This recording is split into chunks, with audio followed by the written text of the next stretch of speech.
This is my true story. I buried my son 20 years ago. I stood at his grave every Sunday for 2 decades. His phone number stayed in my contacts because deleting it felt like losing him twice.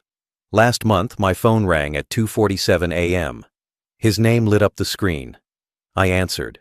A voice said, "Dad, where am I?" It was him. My dead son was calling me, confused, scared, asking why nothing made sense. I couldn't breathe.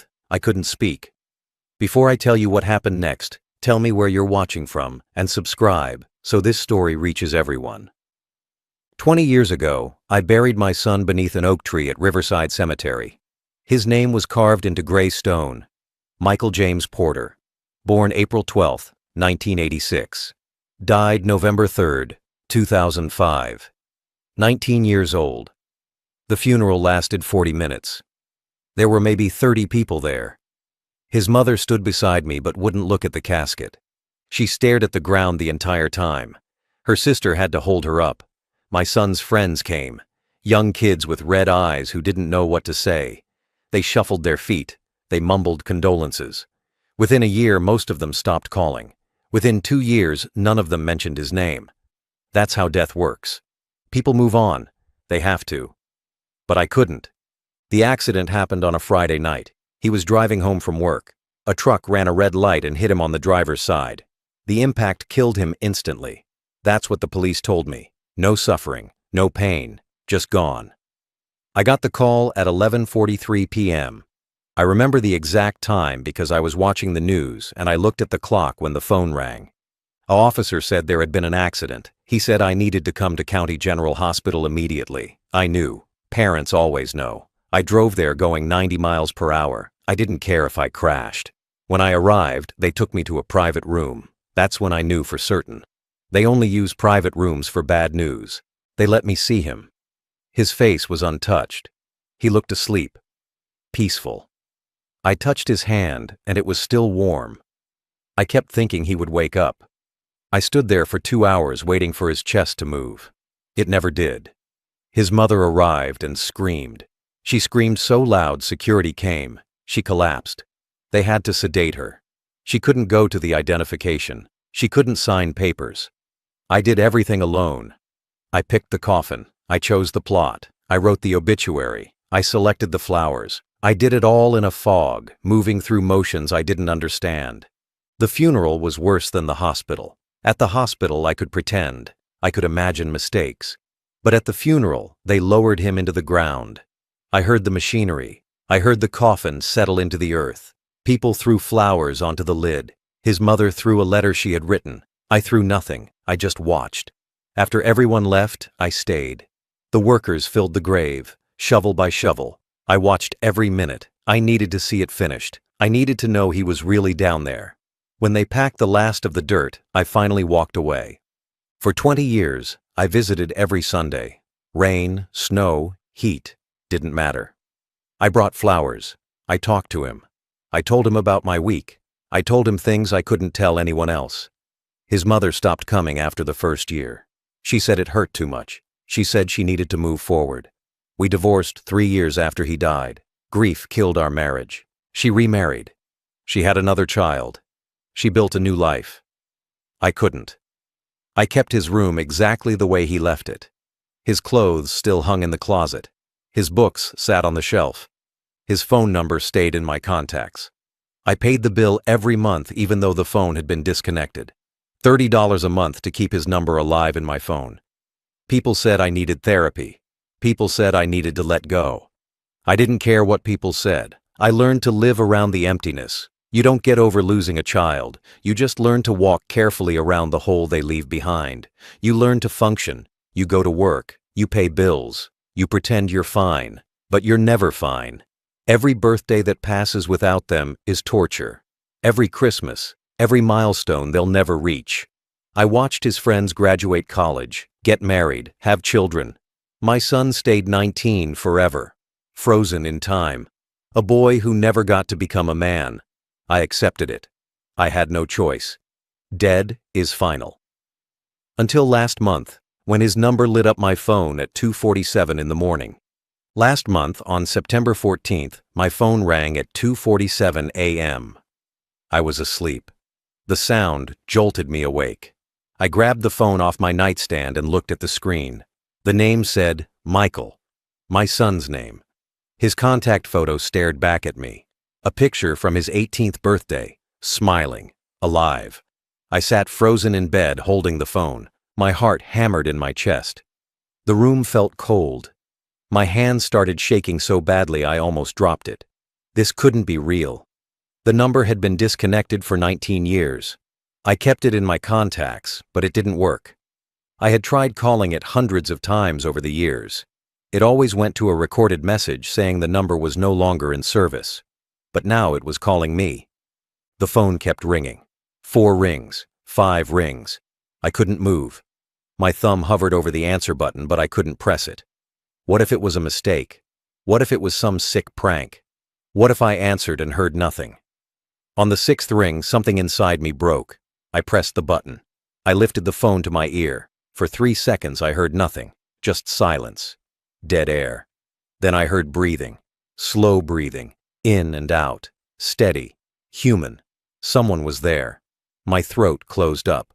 I couldn't speak. I tried to say hello, but no sound came out. Then a voice spoke. Dad? One word. Quiet. Confused. Scared. My son's voice. I know my son's voice. I heard it every day for 19 years. I heard it in my dreams for 20 years after. This was him. Not a recording. Not a memory. Him. Actually, him. Speaking to me through the phone. My vision blurred. Tears ran down my face. I still couldn't speak. My body wouldn't work. Dad, are you there? He said again. His voice cracked. He sounded desperate, lost. I forced air into my lungs. I forced words out of my throat. Michael? I whispered. My voice didn't sound like my own. Silence on the other end. Long silence. Then, yeah, it's me. Where am I? His question made no sense. Where was he? What kind of question was that? What do you mean? I asked.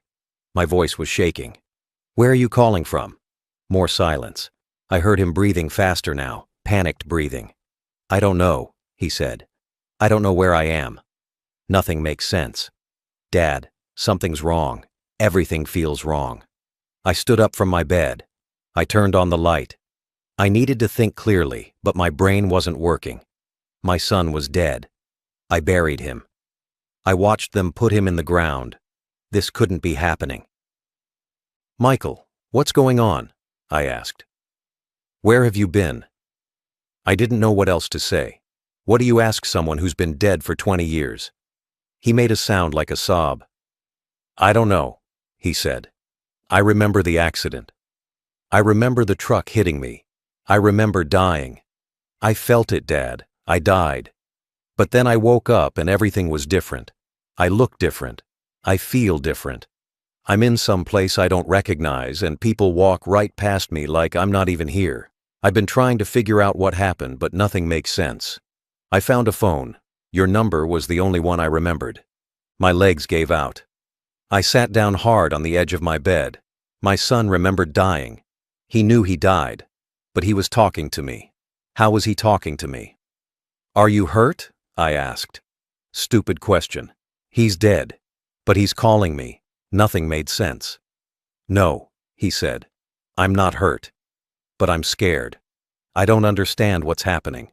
Can you come get me? Please? His voice broke on the word, please. He sounded like a little boy again, lost and afraid and needing his father. Tell me where you are, I said. Give me an address. I'll come right now. I don't know the address, he said. I'm in a building. It's dark. There are apartments. I'll try to find something with an address on it. I heard movement through the phone, footsteps, a door opening. Then the line went dead. Just like that. Gone. I pulled the phone away from my ear and stared at it. The call timer showed 9 minutes and 43 seconds. I immediately called back. The recording played. The number you have dialed is no longer in service. I tried again. Same message. I tried 15 more times. Same message every time. My dead son had just called me asking for help. And then he vanished. I didn't sleep the rest of that night. I sat on my bed staring at my phone until the sun came up. I kept replaying the call in my head. His voice, the way he said Dad, the fear in his tone, the confusion. It wasn't a recording. Recordings don't hesitate. Recordings don't ask questions. Recordings don't sound lost. This was a real conversation with a real person who knew things only my son would know. He knew about the accident. He knew my number. He knew who I was. But my son was dead. I saw his body. I touched his cold hand at the hospital. I watched them close the coffin. I watched them bury him 6 feet under the ground. At 6:30 a.m., I drove to the cemetery. I needed to see the grave. I needed proof he was still there. The morning was cold and gray.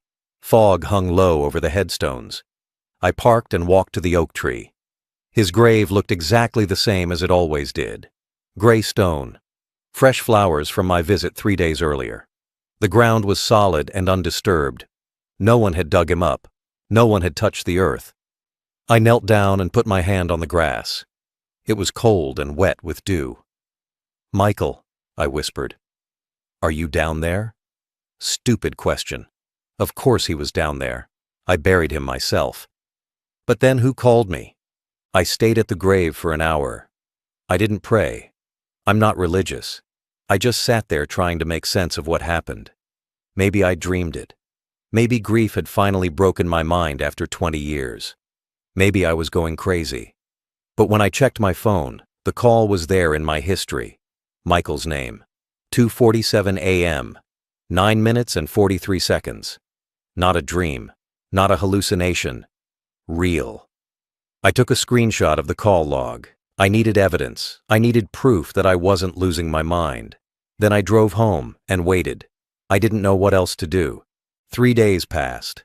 Nothing. No calls. No messages. I barely ate. I barely slept. I kept my phone in my hand every second. I was afraid to shower because I might miss a call. I was afraid to leave the house. My neighbor knocked on my door asking if I was okay. I didn't answer. I just sat in my living room staring at my phone, willing it to ring. On the 4th day, at 3:15 a.m., it rang again. His name. His picture. I answered before the first ring finished. "Michael?" I said immediately. "Dad?" His voice came through. He sounded worse than before. Tired. Desperate. "I found something. I found an address." My heart jumped. "Where?" I grabbed a pen and paper off my coffee table. "What's the address?" He read it slowly. 4247 Riverside Avenue, Apartment 8, Moorfield, West Virginia. I wrote it down. My hand was shaking so hard I could barely read my own writing. "That's 2 states away," I said. "What are you doing there?" He made a sound between a laugh and a sob. "I don't know," he said. "I don't know how I got here. I don't know why I'm here. But Dad, something's really wrong. I went outside today and people looked right through me. A woman walked into me, actually into me. Like I wasn't solid. I think I'm dead. I think I'm a ghost or something." "You're not a ghost," I said. I didn't know if that was true, but I said it anyway. "You're talking to me. Ghosts can't use phones." He laughed, but it sounded broken. "Then what am I?" he asked. "I look in mirrors, and I see someone older. I see a face that's almost mine, but not quite. I'm so confused. I'm so tired. Can you please come get me? I don't want to be here anymore." My throat tightened. "I'm coming," I said. "Stay where you are. I'm leaving right now. I'll be there in 8 hours. Can you wait 8 hours?" Silence. Then, "I'll try." "Dad?" I'm scared. Those 3 words destroyed me. "I know," I said. "I'm scared too. But I'm coming. I promise." The line went dead again. I didn't even try calling back. I knew it wouldn't work. Instead, I stood up and started packing. I threw clothes in a bag. I grabbed my wallet and keys. I didn't tell anyone where I was going. I didn't call work. I just got in my car and started driving toward West Virginia. My son was alive somewhere. Impossible. Insane. But he called me twice. He gave me an address. I had to find out what was happening. Even if it destroyed me. Even if I was chasing a ghost. I had to know. Before I left, I did something I knew would sound insane. I called the phone company. It was 4 a.m., but their customer service line was 24 hours. A woman answered with a tired voice. I gave her my account information. Then I asked her to pull records for my son's old number. She asked why. I told her I'd been receiving calls from it. She put me on hold. 5 minutes passed. 10 minutes. When she came back, her voice had changed. Confused. Sir, according to our system, that number has been inactive for 19 years. It was disconnected in March 2006. There's no activity on it at all. No calls in or out. No data usage. Nothing. That's impossible, I said. I received 2 calls from that number in the past 4 days. Check again. She put me on hold again. This time 15 minutes passed. A different voice came on. A supervisor. Male. Professional. Mr. Porter, I've reviewed the account personally. The number you're asking about has been deactivated for nearly 2 decades. Our system shows no recent activity whatsoever. Is it possible you received calls from a different number that displayed incorrectly? I felt anger rising in my chest. I know my son's number, I said. I've had it saved for 20 years. I'm looking at my call log right now. 2 calls, both from his number, both lasting several minutes. The supervisor's tone became careful, gentle. The way people talk to someone they think is unstable. Sir, sometimes grief can cause us to see things that aren't there. Perhaps you should speak with someone, a counselor or therapist. We have resources we can recommend. I hung up on him. I didn't need a therapist. I needed answers. I took more screenshots of my call log. I recorded a video of my phone showing the calls with the date and timestamps. I needed evidence. I needed proof that I wasn't crazy. Then I got in my car and started the 8-hour drive to West Virginia. I drove straight through, no stops except for gas. I bought coffee at a truck stop and kept driving. My mind raced the entire time. What would I find at that address? Would Michael be there? Would it be abandoned? Would there be nothing at all? Part of me expected to arrive and find an empty lot, but I had to go. I had to see. The address was burned into my brain. 4247 Riverside Avenue, Apartment 8, Moorfield, West Virginia. I punched it into my GPS, 8 hours and 12 minutes. I did it in 7.5. I arrived at 11:47 a.m. The address led me to an old apartment building on the east side of town. 4 stories. Red brick. Built maybe in the 1970s. But something was wrong immediately. The windows on the first floor were boarded up. The front door had a chain and padlock on it. A faded orange sign hung on the fence. Condemned. No trespassing. Scheduled for demolition. My stomach dropped. This building was abandoned. Empty. How could Michael be here? I parked across the street and stared at it for 10 minutes. This had to be wrong. Maybe I wrote down the address incorrectly. But when I checked my notes, it was right. 4247 Riverside Avenue. This was it. I got out of my car and walked closer. The fence around the property was chain link with holes cut in multiple places. Easy to get through. I looked around. The street was quiet. No one watching. I slipped through a hole in the fence and approached the building. The front door was locked with the chain, but around the side, I found a door with a broken lock. I pushed it open. It creaked loud enough to make me freeze. I waited. No sound from inside. I stepped through into darkness. The smell hit me immediately. Mold, rot, stale air. I turned on my phone's flashlight and looked around. I was in a hallway. Peeling wallpaper, stained carpet, graffiti on the walls. Apartment doors hung open on both sides. I walked slowly down the hall, checking the numbers. Apartment 1, Apartment 2, all of them empty. Trash on the floors, broken furniture, evidence of squatters and drug users. This place had been abandoned for years, maybe a decade. I reached the stairwell and climbed to the second floor. More of the same. Decay, emptiness, silence. I checked every apartment. Nothing. No sign anyone had been here recently. I climbed to the third floor. My hands were shaking. My heart pounded. And then I found apartment 8. Apartment 8 was at the end of the third floor hallway. Unlike every other door in the building, this one was closed. Fully closed. No damage. The number 8 hung straight on the door in brass metal that looked polished, clean. I stood in front of it for a full minute. Every instinct told me to leave, to run. But I came here for answers. I reached out and turned the handle. It wasn't locked. The door opened smoothly, silently, no creaking. I pushed it open and stepped inside. Then I stopped breathing. The apartment was perfect, completely perfect. While every other unit in the building was destroyed and rotting, this one looked like someone lived here. The walls were painted soft blue, clean, no peeling, no water damage. The carpet was beige and spotless. I could see vacuum lines in it, fresh vacuum lines. The air didn't smell like mold, it smelled like soap and coffee. I walked further inside and my legs felt weak. The living room had furniture, a brown couch, a coffee table, a television on a stand. Everything neat and arranged, like a normal apartment, like someone's home. On the walls were photographs. I walked closer and my vision blurred. They were photos of my family. Me and my wife and Michael. Pictures from when he was a child. His first day of kindergarten. His 10th birthday party. Christmas morning when he was 12. A photo from his high school graduation. I had copies of these exact photos at my house. How were they here? Who put them here? I touched the frame with shaking fingers. The glass was clean. No dust. These had been hung recently. I moved to the next wall. More photos. But these were different. These showed Michael older, in his 20s, in his 30s. Photos that never existed. Photos that couldn't exist because he died at 19. In one photo, he stood in front of a college building wearing a graduation gown.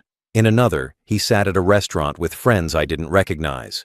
Another showed him standing in front of this exact apartment building, smiling, alive, looking maybe 35 years old. I pulled out my phone and took pictures of everything. My hands shook so badly the photos came out blurry. I had to steady myself against the wall. This wasn't possible. None of this was possible. I walked into the kitchen. Clean dishes in the drying rack. A coffee mug on the counter with brown liquid still in the bottom. I touched it, still slightly warm. I opened the refrigerator. Food inside, milk, eggs, leftovers in containers. I checked the date on the milk. It expired in 5 days. Fresh, recent. Someone was living here. Someone was eating here. In a condemned building scheduled for demolition. I closed the refrigerator and saw a note held to the door by a magnet. My heart stopped. The note was handwritten on lined paper. I recognized the handwriting immediately. Michael's handwriting. The same messy scrawl he'd had since middle school. I pulled the note off the fridge and read it. Dad, if you're reading this, I don't know what's happening to me. I woke up here 3 weeks ago with no memory of how I got here. I have ID that says my name is Marcus Powell. I'm 38 years old. I work at a factory. I have an apartment and a life I don't remember living. But it's not my life. I remember being Michael. I remember you. I remember Mom. I remember dying in that accident. I felt the impact. I felt everything stop. Then I woke up here as someone else. 20 years passed, but I don't remember any of it. The people here know me as Marcus. They've known me for years. But I'm not Marcus. I'm Michael. Your son. I think I'm supposed to be dead. I think something went wrong. I don't belong here. Please help me figure out what happened. I read the note 3 times. My vision kept blurring with tears. I folded it carefully and put it in my pocket. Then I walked to the bedroom. The door was half open. I pushed it all the way and looked inside. A bed neatly made. A dresser with more photos on top. A closet with clothes hanging. Men's clothes. Size large. Michael wore size large. On the nightstand sat a wallet and a set of keys. I picked up the wallet and opened it. Inside was a driver's license. The photo showed a man who looked like an older version of my son. Same eyes, same nose, Same slight scar on his chin from when he fell off his bike at age 7. But the name on the license said Marcus James Powell. Date of birth, April 12, 1986. The same birthday as Michael. Address 4247 Riverside Avenue, Apartment 8, Moorfield, West Virginia. I sat down on the bed because my legs wouldn't hold me anymore. My son died 20 years ago. I buried him.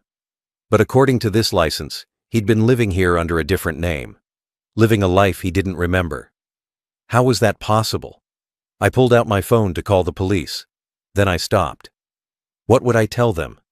My dead son is alive, but doesn't remember being alive? They'd think I was insane.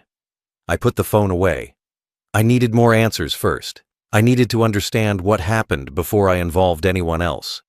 I stayed in that apartment for 2 hours, searching through everything. I found bills addressed to Marcus Powell going back 5 years. Electric bills, water bills, pay stubs from Moorfield Manufacturing, all showing regular payments. A normal life. In a drawer, I found a lease agreement signed 3 years ago, Marcus Powell's signature, but it looked almost identical to how Michael used to sign his name. In another drawer, I found medical records, hospital visits, prescriptions, a file from a neurologist. I sat on the couch and read through every page. The medical records told an impossible story. According to the documents, Marcus Powell had been admitted to County General Hospital on November 3, 2005. The same hospital where my son died. The same date, the same night. He'd been in a severe car accident, multiple injuries, head trauma. He was in a coma for 6 days. When he woke up, he had complete amnesia. No memory of his life before the accident. No memory of his identity. No ID was found at the scene. He became a John Doe. The hospital kept him for 3 weeks while they searched for family. No one ever came forward. No one claimed him. I read the words over and over. November 3, 2005. The night Michael died. The same hospital. The same type of accident. My hands started shaking. I kept reading. After he was released from the hospital, social services helped him. They gave him temporary housing. They helped him get ID under the name he chose for himself. Marcus Powell. He couldn't remember his real name, so he picked a new one. He got a job. He built a life from nothing. A life as a stranger to himself. The records showed years of therapy, depression, anxiety, trauma from not knowing who he was. But he survived. He kept going. I found a business card clipped to the medical file. Dr. Sarah Chen, neurologist, County General Hospital. I called the number immediately. A receptionist answered. I asked to speak with Dr. Chen. She asked what it was regarding. I didn't know what to say. I need to ask her about a patient named Marcus Powell, I said. It's urgent. It's about a case from 20 years ago. The receptionist put me on hold. 5 minutes later, a woman's voice came on the line. This is Dr. Chen. Who am I speaking with? My name is David Porter, I said. My son Michael died in a car accident on November 3, 2005 at County General Hospital. You treated a John Doe the same night. Same accident, same injuries. He woke up with amnesia and became Marcus Powell. I need to know what happened that night. Silence on the other end. Long silence. Mr. Porter, she finally said.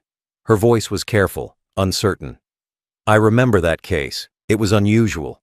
We had 2 young men brought in from the same intersection within an hour of each other. Both were in critical condition. Both had severe head trauma. One didn't make it. The other survived but lost all memory of his identity. Was there any chance they could have been confused? I asked. My voice was shaking. Could their charts have been mixed up? Could there have been a mistake about which one died? Another long silence. Mr. Porter, are you suggesting that we misidentified your son's body? Her tone had shifted. Defensive now. I'm suggesting something went wrong that night, I said. I'm suggesting the boy who survived might actually be my son. I heard papers rustling on her end. That would be impossible, she said. We use fingerprints. Dental records when available. We don't make those kinds of mistakes. But you didn't have fingerprints for the John Doe, did you? I said. He had no ID, no wallet, nothing. You never knew who he really was. More silence. Mr. Porter, I understand you're grieving, but what you're suggesting is simply not possible. Your son was identified by you personally at the hospital. You saw him. You confirmed his identity. She was right. I had identified Michael's body. I saw his face. But what if I'd been wrong? What if in my shock and grief I'd made a mistake? What if the boy in that bed wasn't Michael? Can you pull the records from that night? I asked. Please. I need to see everything. Admission times, treatment notes, everything about both patients. Dr. Chen sighed. Mr. Porter, those records are 20 years old. I'd need permission to release them. I'd need proper authorization. This isn't something I can just hand over. My frustration boiled over. My son called me, I said. Twice. From a disconnected phone number. He gave me an address. I'm sitting in his apartment right now looking at his medical files. Something happened that night. Something no one understood. Please help me figure out what it was. The line went quiet for so long I thought she'd hung up. Then she spoke again, her voice softer now. Give me until tomorrow, she said. I'll pull everything I can find. But Mr. Porter, I need you to prepare yourself for the possibility that you won't like what you find. Sometimes grief makes us see things that aren't there. I thanked her and ended the call. Then I sat in the silent apartment surrounded by evidence of an impossible life. My dead son had lived here, under a different name, with no memory of being my son. And somehow, 3 weeks ago, he started to remember. I spent the night in that apartment. I couldn't leave. I sat on the couch waiting for Michael to walk through the door, waiting for the phone to ring. Neither happened. At some point, I fell asleep. When I woke up, sunlight streamed through the windows. It was 9:23 a.m. My phone had 6 missed calls, all from Dr. Chen. I called her back immediately. She answered on the first ring. Mr. Porter, I found something, she said. Her voice sounded different, shaken. Can you come to the hospital? I need to show you in person. I drove to County General Hospital, the same place I'd gone 20 years ago when they told me Michael was dead. The same building, the same parking lot. Walking through those doors felt like stepping back in time. Dr. Chen met me in the lobby. She was in her 50s with gray hair pulled back tight. She looked tired, like she hadn't slept either. Follow me, she said. She didn't make small talk. She led me to a small office on the 3rd floor and closed the door behind us. On her desk were several thick folders and a laptop computer. I spent all night going through archives, she said. She sat down and gestured for me to sit across from her. What I found doesn't make sense, but you need to see it. She opened the first folder and spread papers across the desk. On November 3, 2005, 2 patients were admitted to this hospital from car accidents at the same intersection. Patient A arrived at 11:52 p.m. Critical condition, massive head trauma, multiple internal injuries. He was pronounced dead at 12:17 a.m. on November 4th. You identified this patient as your son, Michael Porter. She slid a document toward me. A death certificate. Michael James Porter. I'd seen this before. I had a copy at home in a box I couldn't bring myself to open. Patient B arrived at 11:58 p.m., Dr. Chen continued. 6 minutes after patient A. Also critical condition. Also severe head trauma. But he was stable enough for surgery. We operated for 7 hours. He survived but fell into a coma. When he woke up 6 days later, he had complete retrograde amnesia. No memory of anything before the accident. No ID was found. He became our John Doe. She opened another folder. Medical charts. Photos. This is Marcus Powell, the John Doe who survived. She turned her laptop toward me and opened a file. Side-by-side photos appeared on the screen. On the left was a hospital photo from November 2005. A young man in a hospital bed, bandaged, bruised, unconscious. On the right was a driver's license photo, Marcus Powell, taken years later, the same man older. I stared at both images. My breath caught in my throat. That's my son, I whispered. The face on the left looked like Michael. The eyes, the shape of his jaw. Features I'd know anywhere. That's him. That's Michael. Dr. Chen leaned forward. Mr. Porter, here's what doesn't make sense. I pulled the original intake records from that night. Both patients came from the same accident scene.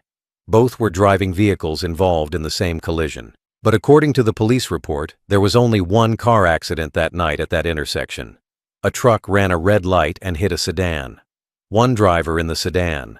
One driver in the truck. 2 people total. But we treated 2 patients with nearly identical injuries from the same location at almost the same time. I couldn't process what she was saying. How is that possible? I asked. She shook her head. It's not possible. Unless someone made an error in the reports. Unless there were actually 2 separate accidents minutes apart that got recorded as one. Or unless. She trailed off. Unless what? I demanded. She looked uncomfortable. Unless the patients were somehow confused during intake. It was a chaotic night. Multiple trauma cases. Overwhelmed staff.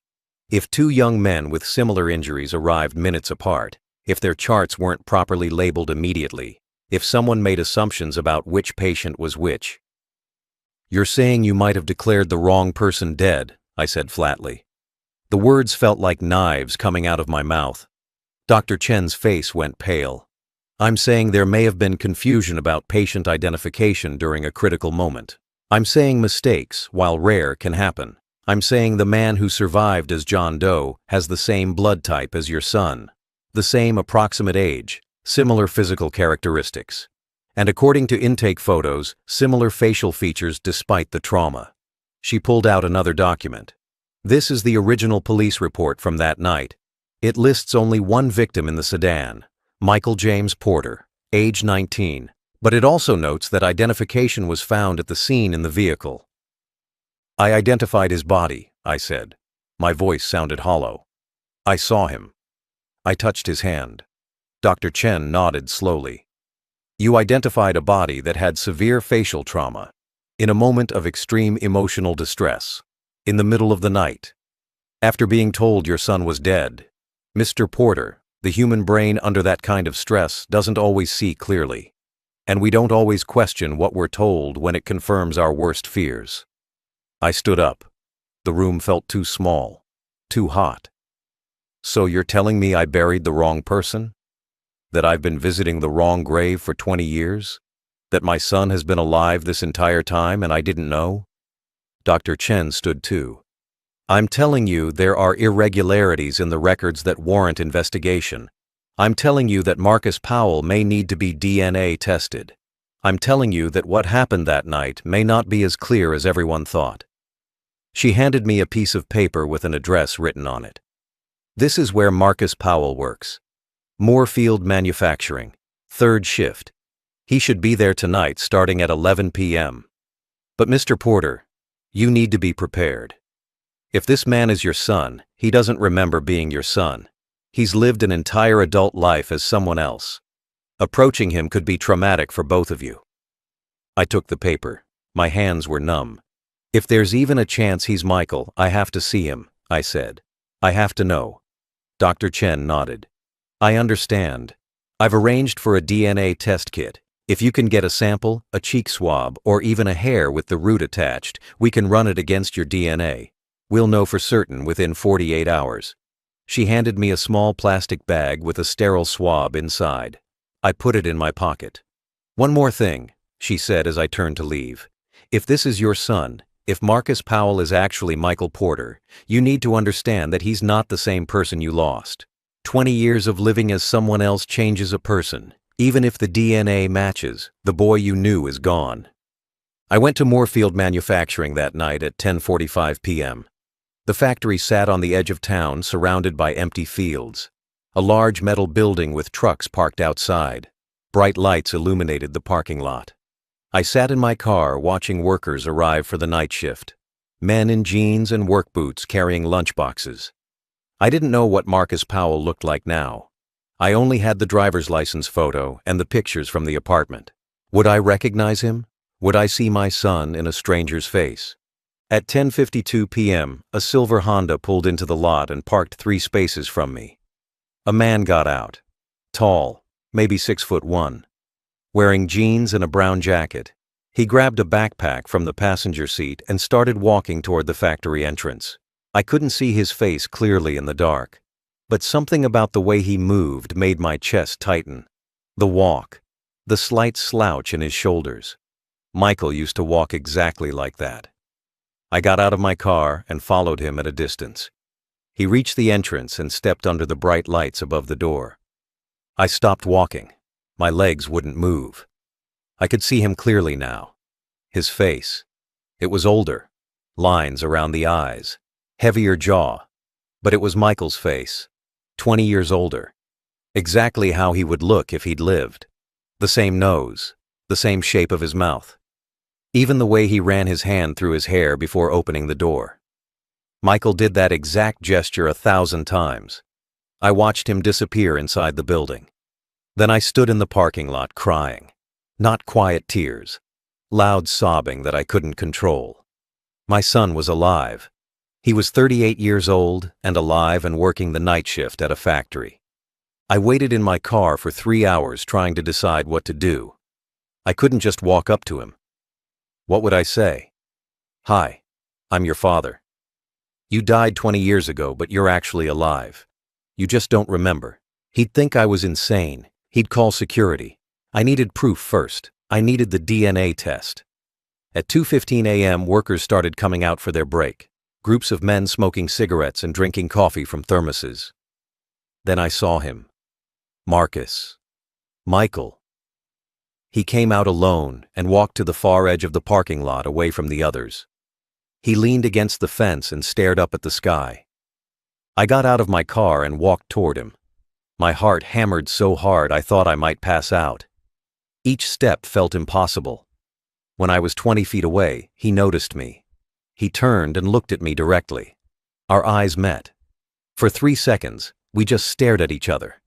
I saw confusion cross his face. Then something else. Recognition, maybe. Or familiarity he couldn't explain. "Can I help you?" he asked. His voice. Michael's voice, but deeper. Rougher from years of living. I opened my mouth, but no words came out. "Are you okay?" he asked. He took a step toward me, concern on his face. "You look like you've seen a ghost." The irony of those words nearly broke me. "I'm sorry," I managed to say. You look like someone I used to know." He studied my face more carefully now. His expression changed. Uncertain. Troubled. "That's weird," he said slowly. "You look familiar too. Have we met before?" I shook my head. "I don't think so.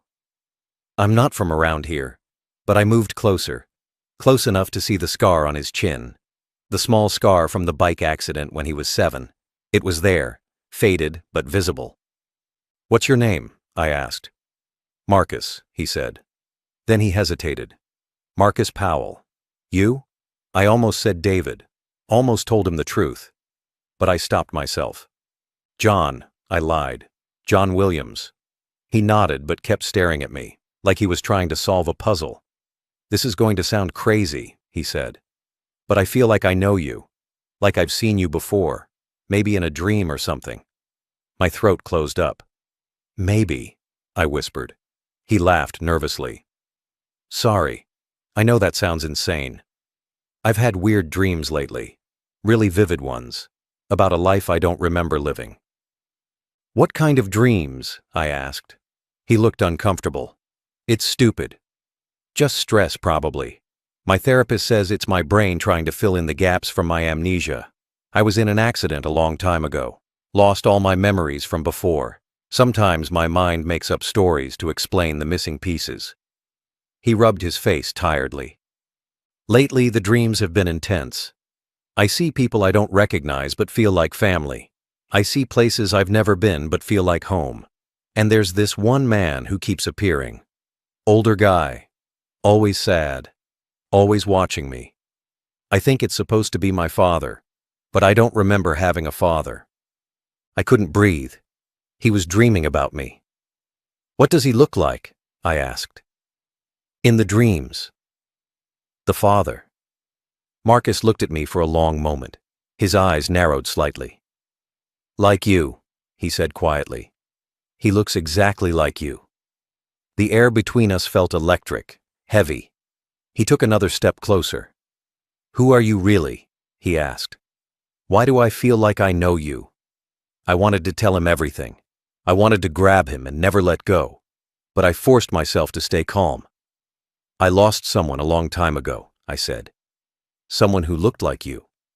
I thought I saw him in your face. I'm sorry for bothering you. I turned to walk away. I had to leave before I broke down completely. Wait, Marcus called out. I stopped. What was his name? The person you lost.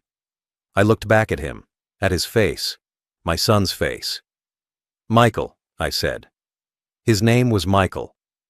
Marcus went very still. His expression changed. Shock, fear, something else I couldn't identify. That's impossible, he whispered. How did you know that name? My heart stopped. What do you mean? I asked. He looked shaken now, pale. I've been having these dreams. In them, people call me Michael, not Marcus. Michael. I always wake up confused because that's not my name, but everyone in the dreams uses that name like it belongs to me. He pulled out his phone with trembling hands. 3 weeks ago, I woke up and found this in my notes app. I don't remember writing it, but it's my handwriting. He turned the phone toward me. On the screen were 3 words written over and over. I am Michael. I am Michael. I am Michael. Written dozens of times, filling the entire screen. I thought I was losing my mind, Marcus said. His voice cracked. I thought the amnesia was making me crazy, but you just said that name. A stranger just said the name from my dreams. How is that possible? I pulled the DNA test kit from my pocket. My hands shook so badly I almost dropped it. I need to ask you something, I said. And I need you to trust me, even though you don't know me. Will you let me take a DNA sample? Just a cheek swab. It won't hurt. It'll take 10 seconds. Marcus stared at the kit, then at me. Why? He asked. What's going on? I looked into his eyes, Michael's eyes. Because I think you're my son, I said. I think you're Michael. And I think you've been alive this whole time.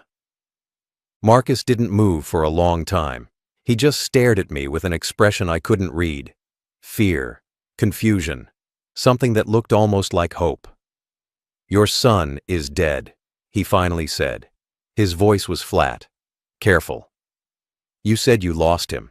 That means he's gone. I nodded. Tears ran down my face and I didn't wipe them away. I buried him 20 years ago, I said. I watched them put him in the ground. I visited his grave every week for 2 decades.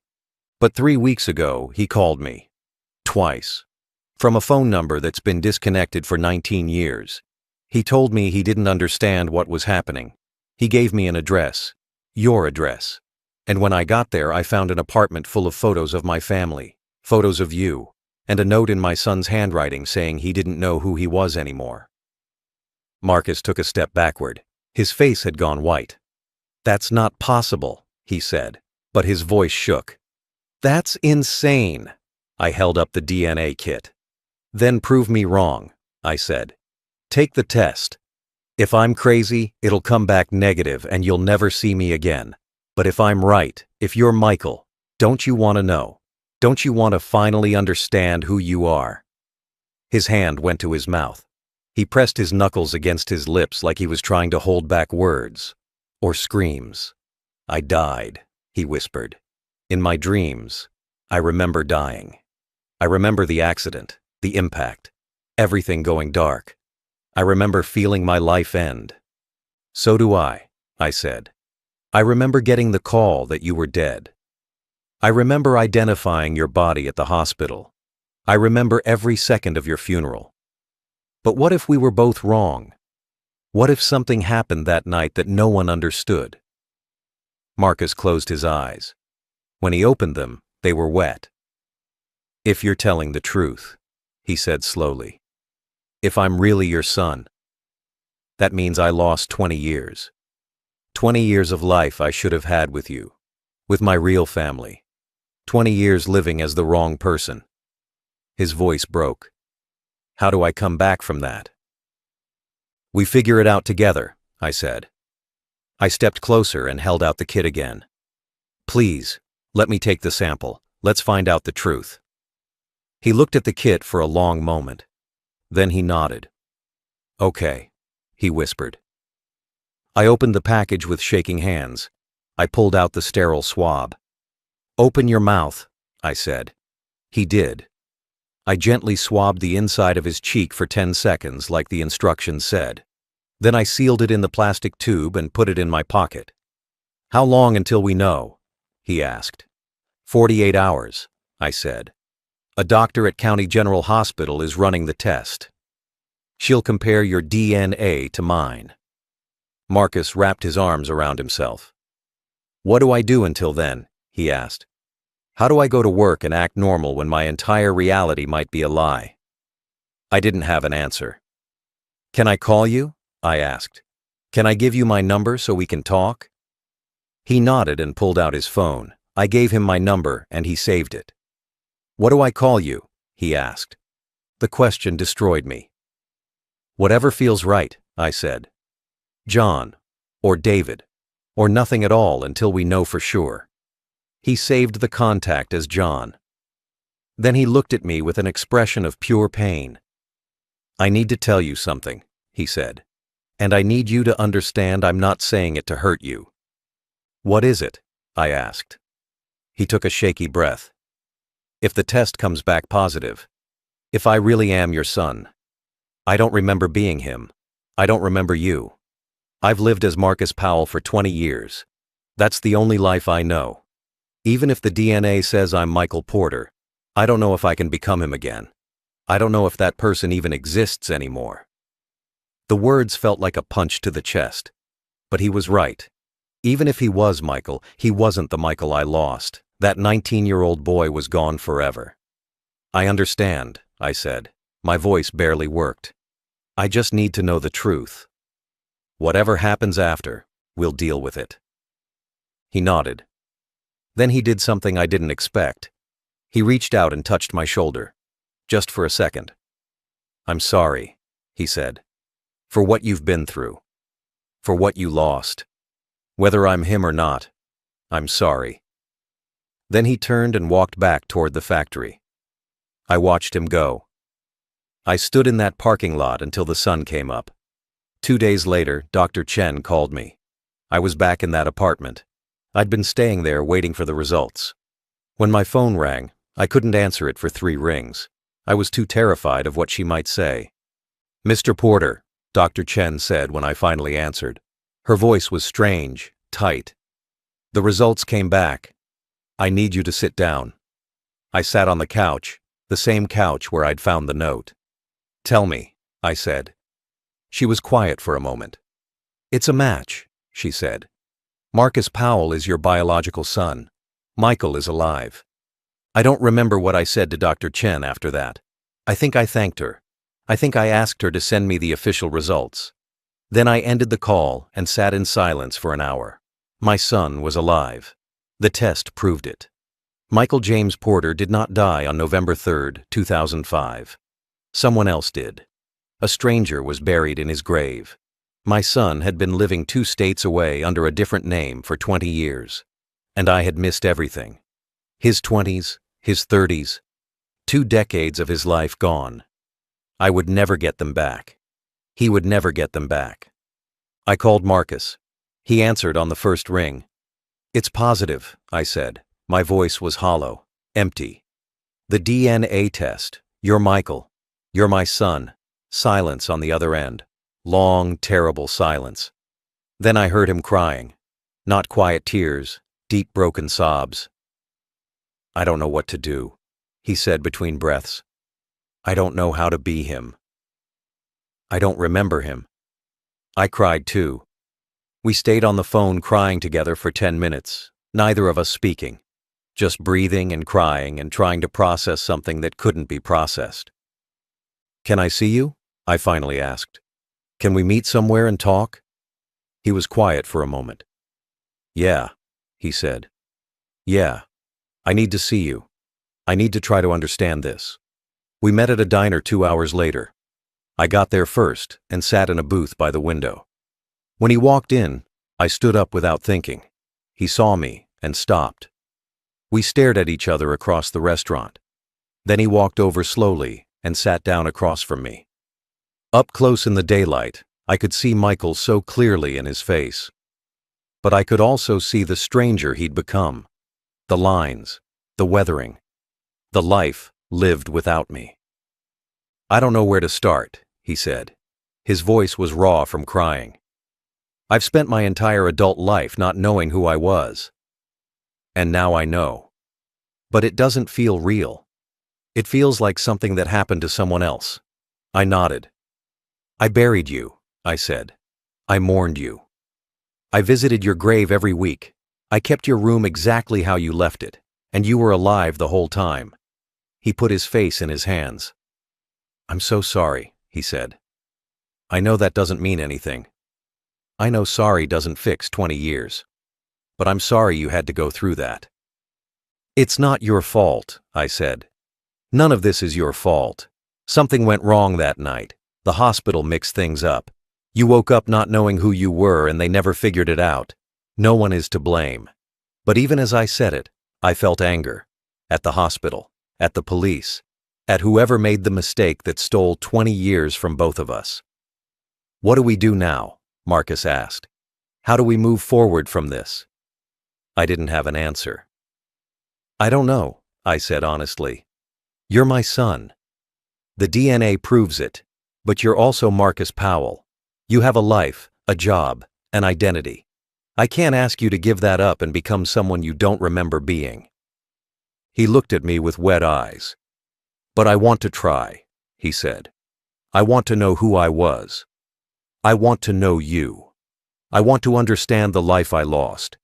Even if I can never fully remember it, I want to try. Those words gave me something I hadn't felt in 20 years. Hope. Then we take it slow, I said. We spend time together. We talk. I tell you stories about who you were. You tell me about who you've become. We figure this out one day at a time. He reached across the table. His hand shook. I took it. His hand was bigger than I remembered, rougher. But when I held it, I felt something I thought I'd never feel again.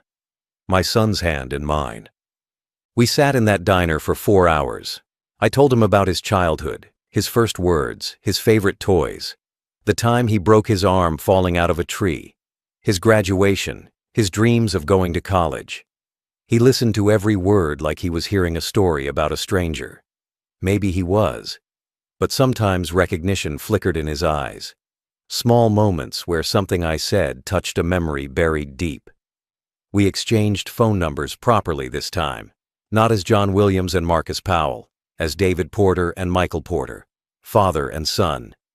Over the next 3 months, we met every week, sometimes at the diner, sometimes at his apartment. Once, he came to my house and saw his old room. He stood in the doorway staring at posters on the walls and books on shelves. It feels like a museum, he said quietly. Like I'm looking at artifacts from someone else's life. I told him about his mother, how she'd remarried, how she'd moved on. He said he wasn't ready to meet her yet, maybe never. Some wounds were too deep. I understood. I contacted the cemetery and had the grave examined. The body buried there was tested. It belonged to a 19-year-old named Christopher Hayes, a runaway with no family, no one looking for him. He'd died in my son's place and been buried under my son's name. I had his remains moved to a proper grave with his real name on the stone. The calls stopped after the DNA test came back. Michael's number never rang again. Whatever had caused it, whatever impossible thing had reached across 20 years to bring us together, was finished. I'd brought him home. Not the way I'd imagined, not as the boy I'd lost, but as the man he'd become. We would never get back the time we'd lost. We would never have those 20 years. But we had now. We had tomorrow. We had a second chance that shouldn't have existed. I buried my son 20 years ago. I mourned him. I visited his grave. I thought he was gone forever. Then he called me from beyond death and said he was just lost, and I brought him home. This is my true story. I buried my son